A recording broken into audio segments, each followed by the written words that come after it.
Hey everybody, Josh Peck here. Hope you're doing well. Yeah, big news today. So Pope Francis, born Jorge Mario Bergoglio, died today, April 21st, 2025, at the age of 88, in his residence at the Vatican's Casa Santa Marta. The Vatican announced his passing, attributing it to a cerebral stroke that led to a coma and irreversible heart failure following a recent hospitalization for double pneumonia. His death, occurring on Easter Monday, just one day after he blessed people in St. Peter's Square, marks the end of a 12-year papacy.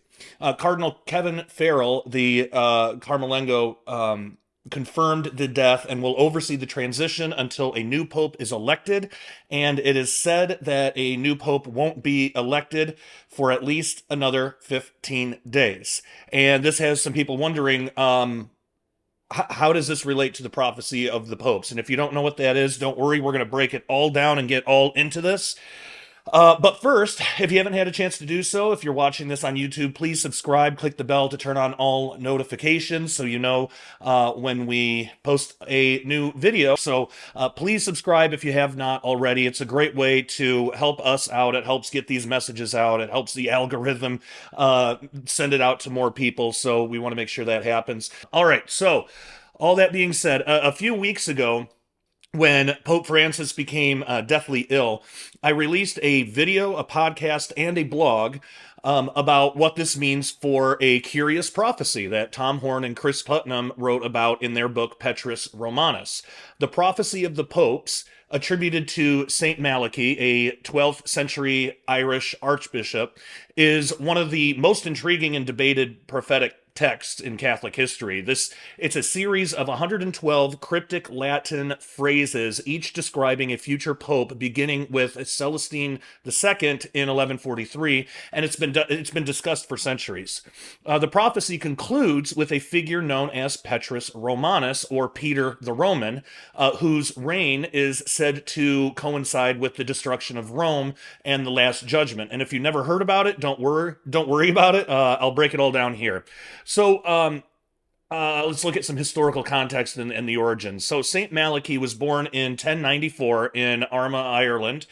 He was a significant figure in the reform of the Irish Church, aligning its practices with those of Rome. Canonized in 1190, he was known for his piety, miracles, and prophetic gifts, including accurate predictions of events such as his own death in 1148. And according to tradition, Malachy visited Rome in 1139 to meet Pope Innocent II, and during that visit, he experienced a vision of the future popes. He recorded these visions as a sequence of short, enigmatic Latin phrases, which he allegedly entrusted to the Pope. However, the prophecy remained unknown until its publication in 1595 by Benedict monk Arnold Wian in his book Legum Vitae, where he attributed it to Malachy. Now, just so we can look at both sides of this issue, because I don't want to only tell one side and not make you aware of the other, there are some criticisms of this out there. So the late emergence of the text over 400 years after Malachy's death raises significant doubts about its authenticity, to some people. Critics, including modern scholars and Catholic theologians, argue that the prophecy is a 16th century forgery, possibly created to influence the papal conclave of 1590. The mottos describing the popes before 1590 are notably precise, even aligning closely with their names, birthplaces, or coat of arms, while those after 1590 seem to be more vague and require some more creative interpretation. So, for instance, the prophecy's accuracy up to 1590 might suggest it was written with hindsight, possibly to promote a specific candidate, such as Cardinal Girolamo Simoncelli during that conclave.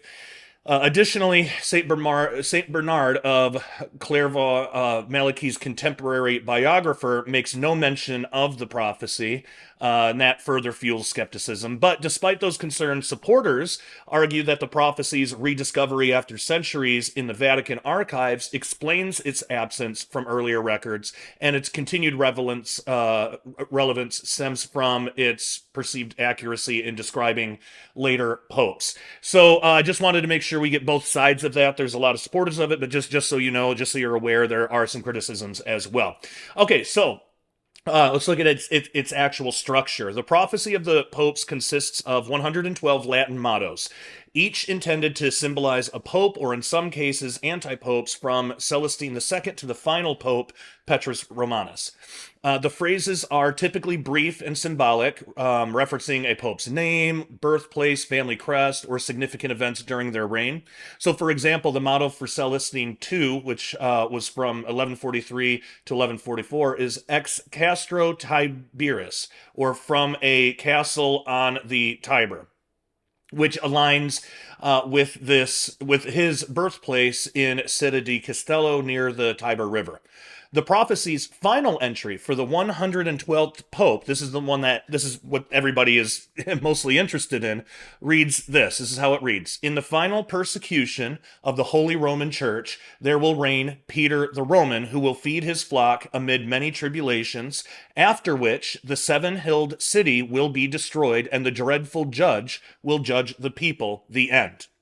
So this apocalyptic tone has led some to associate the prophecy with end-time scenarios, though the Catholic Church has no official stance on its validity and actually cautions against using it to predict the apocalypse. And that also could be because a lot of people believe the final pope will be the false prophet, and they probably don't want to have connections with that, obviously. So let's look at some of the recent popes and their alleged fulfillments. Here's a few examples of how recent popes have been linked to their respective mottos in the prophecy of the popes, based on interpretations by scholars and prophecy enthusiasts. And again, you can have all this information from the if you want it in written form, so you can keep it. The links in the description below will take you there. So Pius X from 1903 to 1914. His Latin phrase was ignis ardens, or burning fire. So Pius X, known for his fervent spirituality and efforts to renew the church, is associated with the motto ignis ardens. His papacy was marked by a passionate defense of Catholic doctrine against modernism, and his canonization in 1954 underscores his fiery zeal for reform. So the motto is seen as a reflection of his intense devotion and leadership style. Then you got Pius the 12th, 1939 to 1958, Pastor Angelicus, or angelic shepherd. So the motto Pastor Angelicus is linked to Pius the 12th, whose papacy during World War II was characterized by spiritual leadership and reported mystical experiences. His efforts to guide the church through global turmoil and his reputation for holiness align with the angelic descriptor, though his actions during the war remain controversial. You have John the 23rd, 1958 to 1963, pastor et nauta, or shepherd and sailor. So John the 23rd's motto, Pasta et Nauta, is one of the most cited hits in the prophecy. As Patriarch of Venice, a city renowned for its maritime culture, he was metaphorically a sailor. His pastoral approach, exemplified by convening the Second Vatican Council, reflects the shepherd aspect. Paul VI, 1963 to 1978, his phrase was flos florum, or flower of flowers. Paul VI's coat of arms featured 3 fleurs de lis. Sorry, I don't know how to pronounce these things, but it's a symbol associated with flowers, particularly lilies. And the motto flos florum is interpreted as a direct reference to this heraldic emblem. His papacy, which navigated the church through post-Vatican II era, is seen as a period of delicate yet resilient leadership akin to a flower. John Paul I, 1978, that's De Meditate Lunae, or of the half moon. So John Paul I's brief 33-day papacy is linked to De Mediate Lunae. He was elected on August 26, 1978, during a half moon phase, and his birth name, Albino Luciani, evokes white light, possibly alluding to the moon.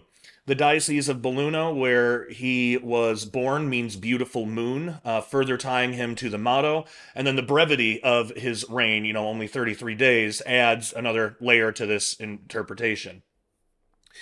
John Paul II, 1978 to 2005. His Latin phrase was De Labore Solis, or from the toil of the sun.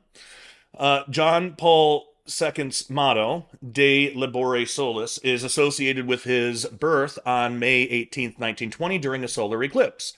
His global travels, likened to the sun's journey across the sky, and his Polish origins from the east, where the sun rises, reinforce the connection, and his effort to spread the gospel align with the toil imagery.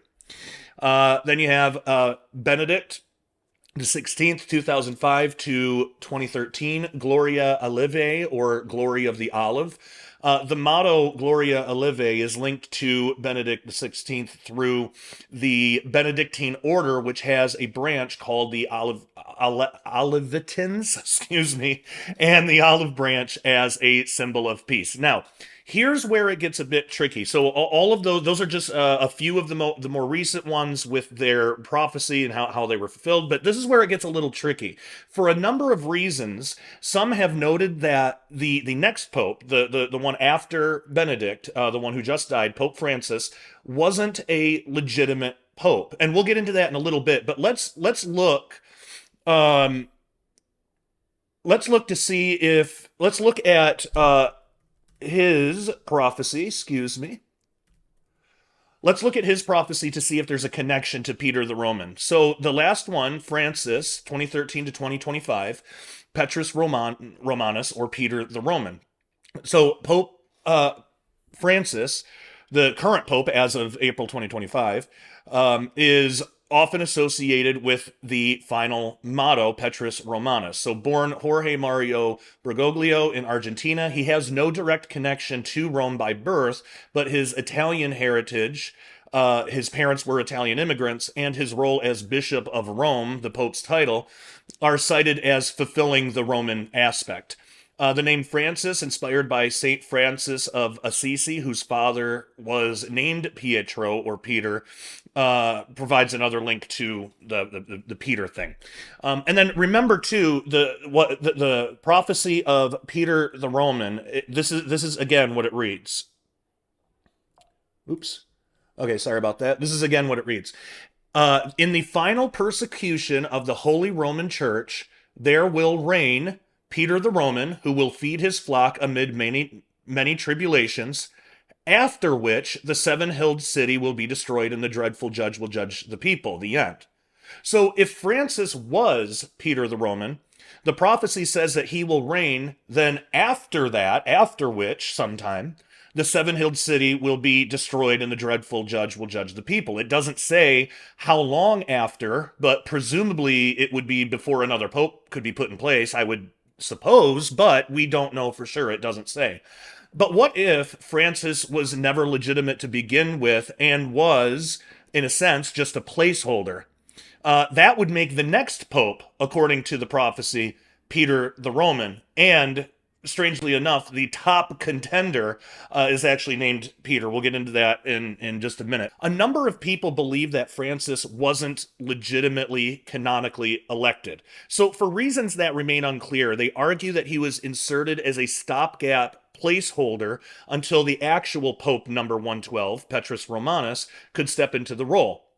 Because remember, popes usually die in office, and the one before him, Benedict, he kind of like retired or just he stepped down.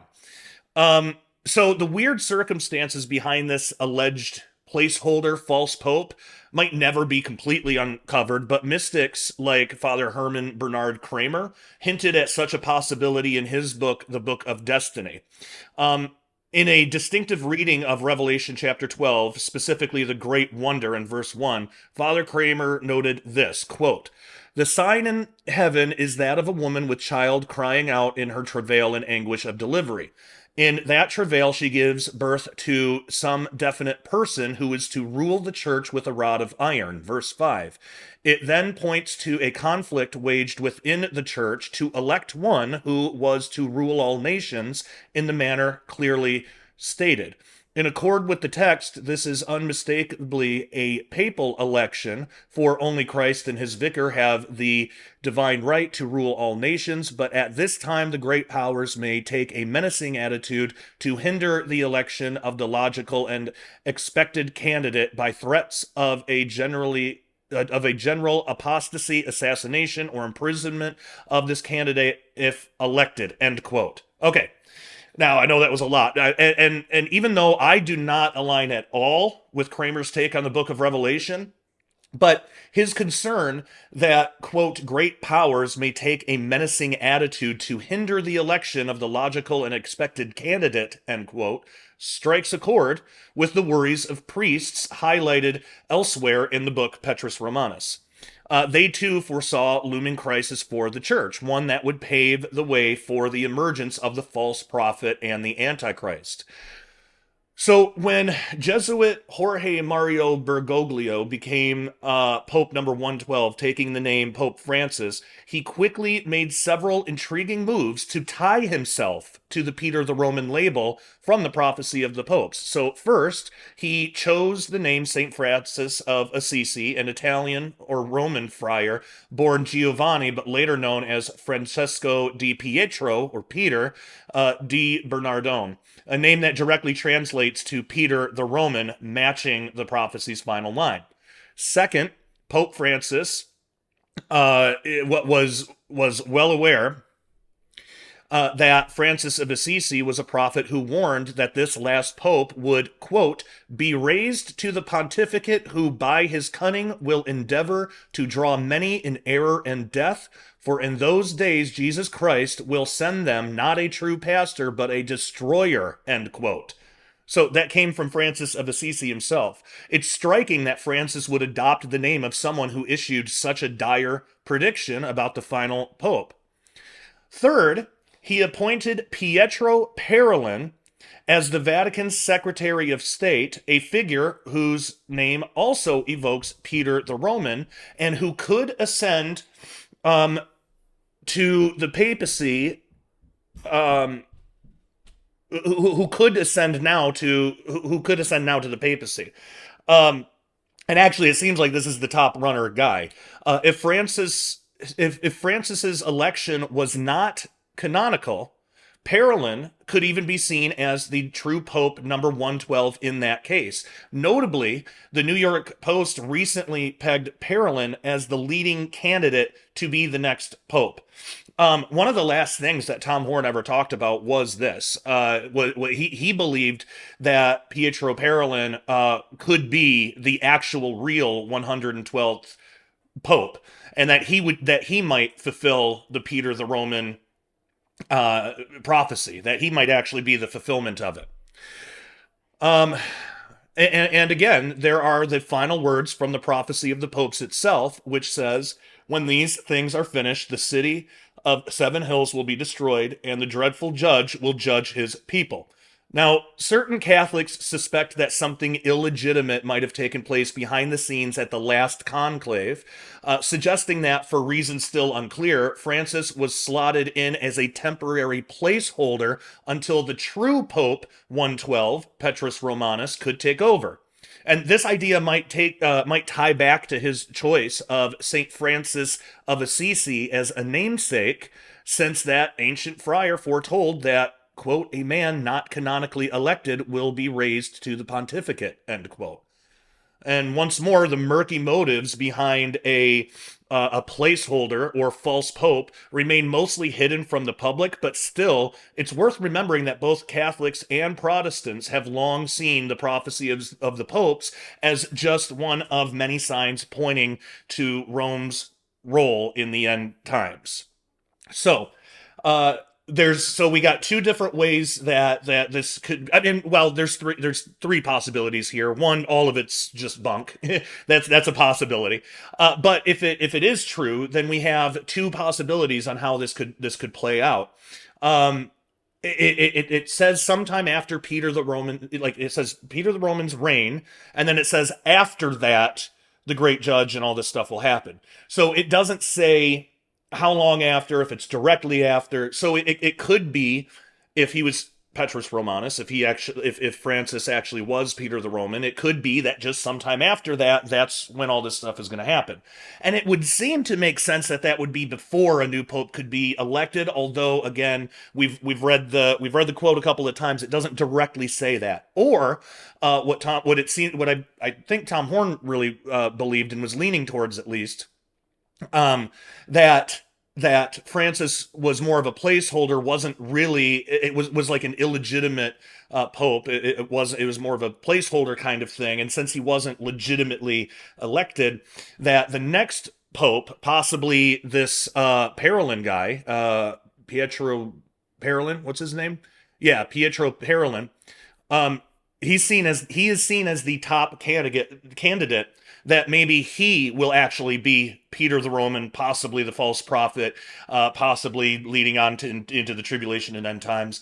Or maybe if he is Peter the Roman, then it would be after his death that the great judge will come, and all the tribulation stuff. And so we don't know. We don't know, but it's a really interesting time.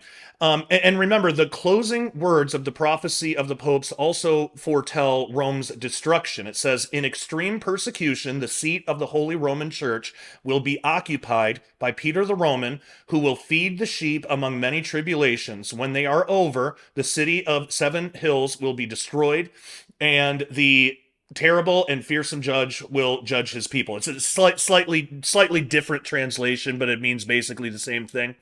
Um, so this does seem to correspond with Revelation 17 through 18, which describes that fiery destruction. So with all that, it's possible that we're just on the precipice, excuse me, of the prophecy of the popes being completely fulfilled. The next pope could be the very last one, Peter the Roman, who might in turn fulfill the prophetic role of false prophet from the book of Revelation.